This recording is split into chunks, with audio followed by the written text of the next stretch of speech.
What's up, guys? So today, let's talk about why your business is absolutely worthless if nobody knows who you are. And today, I'm going to reveal the most effective way to market your remodeling business without burning a crazy amount of cash that you don't have to. For those of you who don't know who I am, my name is Lane Boland. I'm the founder of Remodel Commander. As an owner, executive, partner, consultant, I have scaled over 32 residential general contractors to multi-millions. And I make these videos because 96% of general contractors go broke over a 10-year period. I don't want you to be one of them. And as always, I have nothing to sell you in these videos. So check it out, guys. Here's the big problem. We all know this. Raising your prices is going to solve 80% of your business problems. But the issue is it is so hard to raise prices when you have a scarcity of lead flow. I mean, I swear, I see this all the time. In fact, 32 out of 32 times this last year, the issue is always some head trash that we cling to our leads like fucking Schmeagol from Lord of the Rings with my precious leads. But check it out. And what that does is that causes you to go basically knees to the sky with your discounts. And then that creates a vicious circular struggle of living hand to mouth, right? You can't raise prices because you have a lack of lead flow. You have a lack of lead flow because you can't raise prices. This ends today. So let's dive into a simple framework for understanding how to generate leads, even if you don't have any money. So those fucking little internet nerds don't make off with your wallet like the underpants gnomes from South Park. So guys, this framework is 3 parts. Part 1 is understanding the client value journey. Part 2 is understanding the nuances of the traffic channels. And then part 3 is strategy. So the client value journey, you can break this down into really 3 phases or 3 parts, right? Think of it as an upside down V, right? And at the bottom, those people are ready to contract, right? And that the further you are from the bottom, the longer it's going to take, the more customer education it's going to take. And what I found is 1 to 2% of any population of homeowner is at bottom of funnel, ready to contract. If you go up a rung to middle of funnel, that's more like 17% of the homeowner population is at phase 2. And then phase 3 at top of the funnel, in other words, top of funnel, that's another 20%. So in any given homeowner population, you're probably going to see about 40% who are in some stage of considering home improvement / remodeling. Okay, the other 60% are not. Here's the problem. 96, 97, 98, 99%, I don't know, a fucking lot of contractors spend all of their ad budget, all of their marketing efforts at pure bottom of funnel. But that's only 2% of the population. So everybody's in a dogfight for that same 2%. Now, the smart ones go up a rung. Why? Because the higher you capture them, you box them out from your competitors as they go down the client value journey. But here's the trick. Each, top of funnel, middle of funnel, bottom of funnel, or I'm sorry, other way around, can be characterized by a question the homeowner is asking themselves. So at top of funnel, they're in HETV phase, right? They're wondering, what do I want to remodel? What do I want to build? Should it look like, right? Then at middle of funnel, the question they're asking is what should something like this cost? And can I afford it? And then bottom of funnel, what they're wondering is, who is qualified to give me a bid, right? Very important. So to reiterate again, top of funnel, what should the design look like? Middle of funnel, what does this cost? Bottom of funnel, who is qualified to give me a bid? Okay. And what we want to do is we want to craft our ads and our content to match the question the homeowner's asking at each phase of the client value journey. Make sense? Makes sense. So the second part of the framework is understanding the traffic channels in order to generate new business. And what I found in my career is really only 4 ways to do this. We can run paid ads, we can produce content, we can get referrals from customers, and we can get referrals from other professionals. Okay, so let's break this down. With paid ads, that's, whether you're running Google ads, you're running Facebook ads, you're putting an ad in the newspaper, which was stupid, putting ads in magazines, you're advertising on Houzz, you're buying Angie's List leads, you're buying Home Advisor leads. Those are all paid ads. And so content, a lot of guys, you think of SEO, but what you don't understand is SEO is just the act of or the process of getting your content shown in the search engines, right? Whereas you can completely circumvent that process using paid ads. So either way, whether we're using paid ads or we're using SEO, we're putting content in front of eyeballs. Make sense? And then you got your referrals. So customer referrals, we all know that. That's word of mouth. Those are people who've already bought from you, telling their friends and family about you. And then professional referrals. Straight up, what I found, so you got engineers, you have architects, you have realtors, and you have interior designers. The big two for me personally throughout my career, realtors and interior designers. Okay. And what I found is for every good realtor relationship, I can trace about $250,000 a year worth of work. And for every interior designer relationship, I can trace about $1 million worth of referral work per year. So it blows my mind why really good contractors go out and hire an interior designer to become a design build firm before 4 or 5 million in sales, when their customer referrals are now producing more business than a 1099 outside interior designer. It makes no sense to me.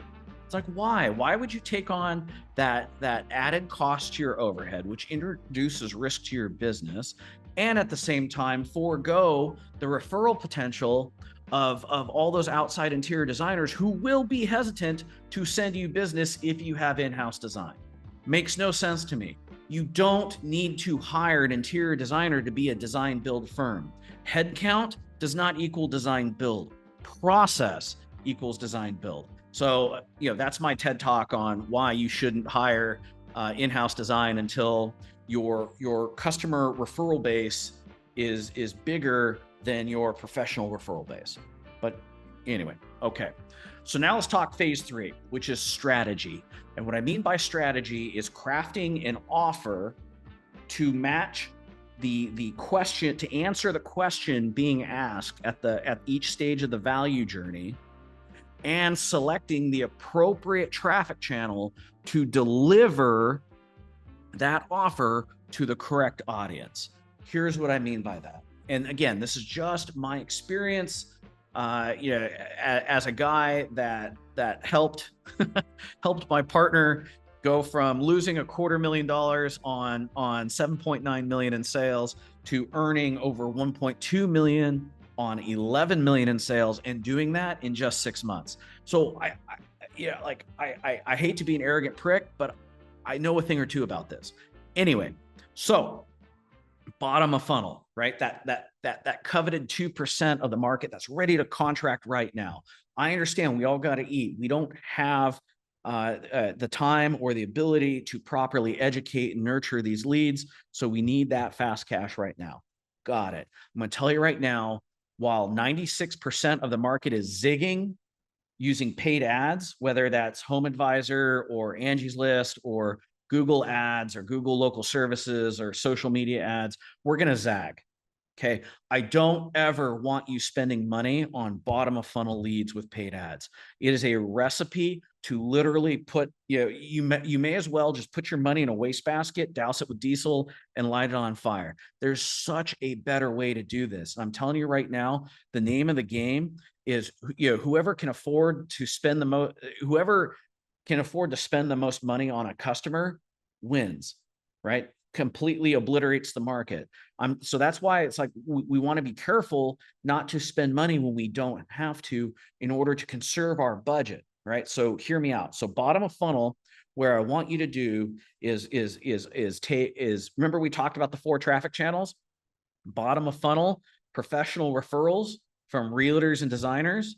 Remember, a good interior design relationship is worth about $1 million a year in referrals. Just what I've seen across 30 of my portfolio partners. and customer referrals, which everybody's different. So we won't talk about the data there. And so bottom of funnel, it's all about those referrals. And in case you're wondering how to go get those referrals, I got a bunch of videos in my channel talking about how to go set up those relationships with the realtors and designers. Okay, so now let's go up a rung to, and remember that bottom, bottom of funnel, the number one question they're asking is, who is qualified to give me a bid? Okay, well, we don't have to craft any content for that, because the content being delivered is word of mouth by the realtor or the designer or your customer base. And so what we're going to do to instigate more of those referrals is by meeting with our professional referral sources once a month and every 2 weeks. So every time you meet them, you're going to fam bam, which stands for field a meeting, book a meeting. So at the end, you had your coffee, you talked about each other's business, figured out ways to help each other out, whatever, form the relationship. You're going to set your next meeting 30 days out. And then 2 weeks out, you're going to message them, right? Just to confirm the appointment. Why? Because there's a reason to. You have an appointment. But what does that really do? You are staying in front of that person every 2 weeks, right? Each one of those touch points increases the relationship and puts you top of mind. That way, when they run into a situation where somebody is asking them, hey, do you know anybody qualified to give me a bid on this work? They already know, oh, Brigade Construction. Shout out to my latest portfolio partner. Anyway, so there you have it. That's how we're going to get our bots. So while all our other guys are spending a crazy amount of money on marketing, and I'm talking, 5 to 10% of revenue, which is insane. If you're spending 10% of revenue on marketing, and in construction, when our net margins are usually about 10%, you're kind of working for free. And some of you are probably like, oh, it's part of overhead. I'm like, okay, well, the most well-run shops I have ever seen are running 20 to 22% overhead. Like, for example, at CQC, we were running 22% overhead, which baked in the cost of our marketing, and our marketing was only 2 points of revenue. So I'm telling you right now, at 22% overhead, 2 revenue points of that was marketing. The other 20% was what we needed to continue to operate as a business. Okay, and we were a super well-run shop. So what I'm telling you is, if you're running 10 points of revenue on marketing, your overhead is really 30 points. And when your gross profit is 40%, this explains why you aren't making any money. Sure, there's 10 points of revenue, but and if you're doing the sale and you're doing the project management, fine, you take home that 10%. But if you're being honest about this, what I found is the sale and the sale and the project management also run about 10 points. So there's no room for you to go hire somebody. So just take it from me. If any one of these marketing nerds tells you should be spending 5 to 10% of your budget on marketing, what I want you to hear is, I'm not going to make any money. Real profit, right? Profit is passive. Okay. It's not what's left over after you paid your bills. It's what's left over after you've paid yourself what you would have paid somebody else. All right. Passive. Okay. So enough of that. So bottom of funnel, we're setting up our professional referrals, our customer referrals. Now let's go up a rung. Remember, what's the question are they asking middle of funnel?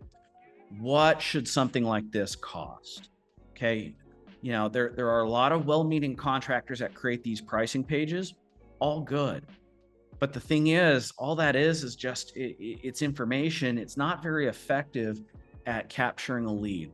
A better strategy is to create calculators, custom calculators for every product you do, right? Whether that's a kitchen, a bath, an addition, a basement, a whole house, right? Create a different calculator and then run paid ads to those calculators, right? Whether it's social, whether it's Facebook, Google, I don't care. It really doesn't matter, but we're running that to a calculator, and in that calculator, they're going to see a little, basically just understand this.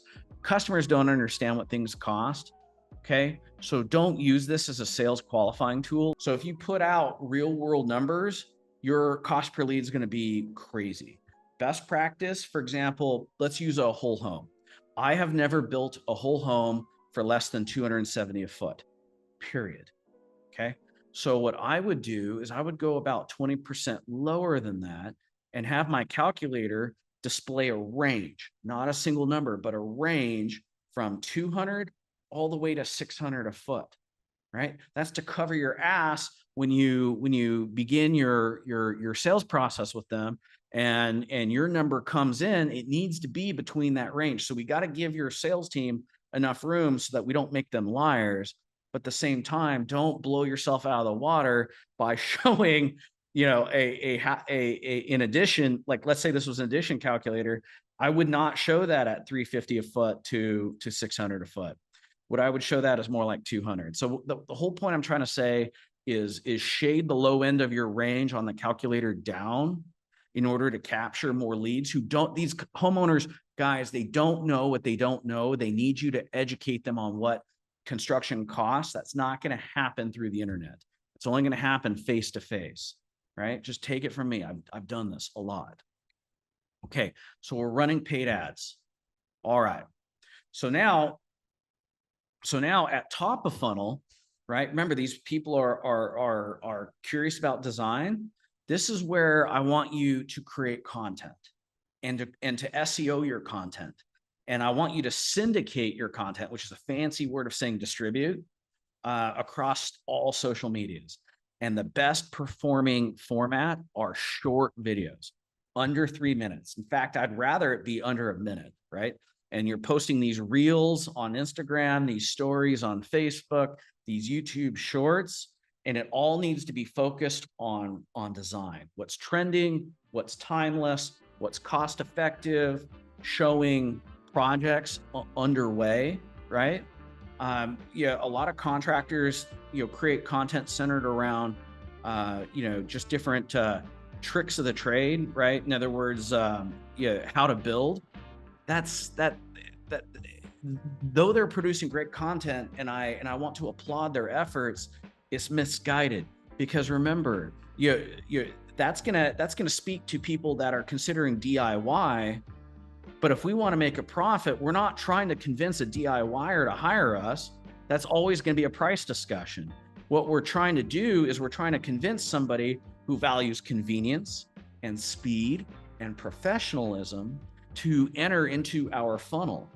Okay. So top of funnel, our content needs to be all about design concepts geared towards that particular homeowner that values speed, convenience, quality, expertise, right? But but remember, this is top of funnel. They're not considering the hassle of a construction project yet. The question they're trying to get answered is, what should this design look like? That is why these interior designers and architects who don't know a fucking thing about how to build get to these homeowners before we do, because that the homeowner inevitably asks, number one, what should this thing look like? Number two, what should this thing cost? Number three, who's qualified to bid it? Okay, so our top of funnel content should all be geared towards design related questions in short form video format. Okay, so now let's talk about expected performance. Bottom of funnel, those are referrals, right? And on those referrals, you should be closing about 1 and 2. Now, middle of funnel, what I've found is it takes about 3 of those calculator leads to equal a single qualified appointment, and it takes about 3 of those qualified appointments to close a deal. In other words, 9 leads equals contract. And just what I found with my, Jesus, I said 32, I'm lying. As of 12/28, we have over 60 portfolio partners. Across those 60, average cost per qualified calculator submission lead is less than $60. Okay, so 9 times 60 equals $540. Now, now we're getting into strategy again. I don't like advertising anything where what I found is we're going to spend anywhere between $540 and $2,000 of advertising to acquire a contract. $2,000 at the top end, $540 at the low end. Okay. And remember, I don't want my advertising to be more than 2% of contract value. So what this means is we need to be only advertising products that we can reliably get $100,000 for. In other words, what that does is that precludes us from advertising to a bathroom or smaller. So we're talking kitchens, we're talking additions, we're talking basements, we're talking whole homes, we're talking custom home builds, we're talking hardscapes, 3 seasons rooms, 4 seasons rooms, etc. Make sense? So again, what I'm trying to get at is it doesn't matter the product, because of the nature of advertising and our competition. It's going to take us 9 of these middle of funnel leads to get a contract. And I don't care what the product is, we're going to be spending $60 on average. I've seen it as low as $25. I've seen it as much as $150, but the average is right around $60. Okay.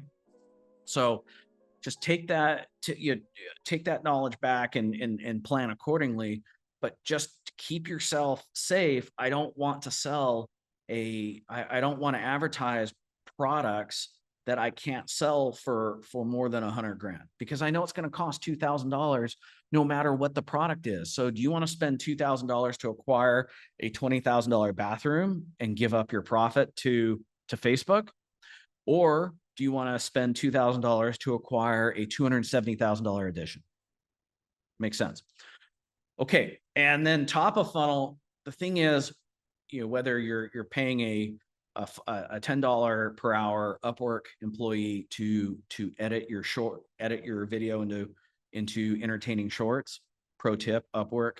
But anyway, what I'm getting at is that's going to drive traffic to your website, and any marketer worth his salt is going to put pixels on your website to capture the data of those people coming to your website. Every single device has its own ID. It's like a 16 digit ID, whatever. Think of it as like a social security number for an individual device. And once we have that ID, we can now track that person across the internet, showing our ads to them in the right sequence. So we want to have these pixels installed from Google and from Facebook and from TikTok and from YouTube on our website, so that our social media top of funnel traffic that drives these people to our website. Pro tip, your call to action in all of your top of market content needs to point to your calculator, right? Just circumvent the process. But by doing that and then having that pixel there, it's going to help drive your average cost per lead at middle of funnel, the calculator submissions, from 60 down to about $28, where my portfolio partner, Kyle Bridgen of NSS Home, basically just camps. That's his home, under $30 a lead. It is amazing. But anyway, so there you have it. Just understand your top of funnel. If we get some business from our top of funnel activities, great. But the whole point of that is to capture people and pull them at each stage. Our call to action is to pull them down to the next stage, right? So our top of funnel content points to our calculator. Our calculator pulls them into an appointment scheduler, right? And then once they schedule an appointment, now we're in the chute to sell a contract. Make sense? So guys, that's how you do it. If you don't have money to spend on ads, don't fucking worry about middle of funnel. What I would do is create 10 to 12 short form videos, right? Spend $100 to create 10 to 12 short form videos, top of funnel, post that to your page, post that to your Insta, post that to your YouTube. That way, when people look you up, they can see that you're a real business and you're about it. And then I would just focus entirely on professional referrals, realtors and designers. I would shade more towards designers until you have time and resources before you bring in realtors. And then once you've got that squared away, you should be looking at $4 to $5 million a year worth of business. And once you've hit that, or you want to even out the mountains and the valleys of referrals so that you're consistently predictably busy, then turn on the ads, but only after we've monetized our professional referrals at bottom of funnel. Make sense? All right, guys, let's get after it. Be good.